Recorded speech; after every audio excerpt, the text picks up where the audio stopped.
மகன் வினோதமான ஒரு நோயினால் பாதிக்கப்பட்டிருக்கிறான். என்னுடைய மகன் என்னவா தெரியல, தீயை பார்த்ததும் தீயில போய் விழுகிறான், தண்ணீரை பார்த்ததும் தண்ணீரில் விழுகிறான். ஐயோ, வினோதமான ஒரு நோய். மருத்துவர்களுக்கு அது புலப்படவில்லை, மருத்துவத்திற்கு அப்பால் இருக்கிறது. இதுதான் அவனுடைய கூற்று.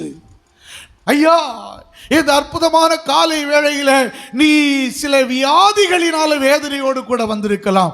மருத்துவ உலகத்தினால உனக்கு நிவர்த்தி செய்ய முடியாத ஒரு வியாதி, மருத்துவத்தினால பலன் பெற முடியவில்லை. எத்தனையோ மருத்துவ ஆலோசனைகளை கேட்டாயிற்று, எத்தனையோ மருத்துவ முறைகளை பின்பற்றியாயிற்று. No hope. இன்னும் நம்பிக்கை ஏற்படல, இன்னும் நிம்மதி ஏற்படல. வேதனை தொடர்ந்து கொண்டே இருக்கிறது. இந்த பெண்மணிக்கு 12 ஆண்டு காலமான வியாதி. 12 ஆண்டு காலமா நிறைய பணம் செலவு செய்து விட்டாள். கடைசியில் இந்த வைத்தியர்கள்னால அவ என்ன பண்ணாலாம், ரொம்ப சிரமப்பட்டாளாம். வைத்தியர்கள் கொடுக்கிற மருந்து மாத்திரைகள் அவளுக்கு ஒவ்வாமையை ஏற்படுத்தி இருக்கக்கூடும். வைத்தியர்கள் விதவிதமான மருந்துகளை கொடுத்து உடல்ல ஒவ்வாமை ஏற்பட்டு சில வேளைகளில் உச்சந்ததை முதல் உள்ளங்கால் வரையிலும் ஒரே விதமான ஊறல், ஒரு விதமான சொறி.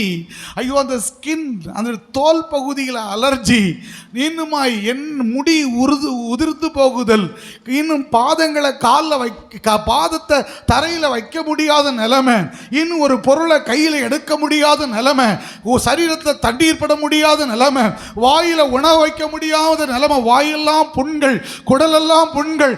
எத்தனையோ மருத்துவத்தை பார்த்து மிகுந்த வேதனையோடு கூட இருக்கிறான். அந்த பெண்மணி, என் ஆண்டவர் சொல்லுகிறார், இவ்வளவு வேதனையோடு வந்திருக்கிற நீ உன் வேதனை நீங்கி சுகமாயிரு என்று சொல்லுகிறார்.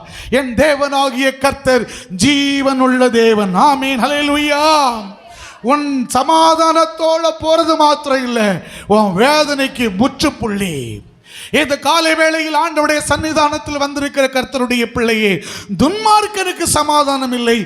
ஏனென்றால் அவன் பிரமாணத்தை மீறுகிறது மட்டுமல்ல, தேவனுக்கு எதிராய் கலகம் செய்கிறான். ஆனால் நீங்கள் அப்படி அல்ல. ஆண்டவருடைய சன்னிதானத்தில் சாஷ்டாங்கமாய் விழுந்து, நீரே என் ராஜா, நீரே என் மீட்பர், நீரே என் மேய்ப்பர், நீரே என் நம்பிக்கை என்று விழுந்து கிடக்கிறோம் அல்லவா? எனவே நீயும் நானும் துன்மார்க்கர்கள் அல்ல, அவருடைய பிள்ளைகளாக இருக்கிறோம். அவர்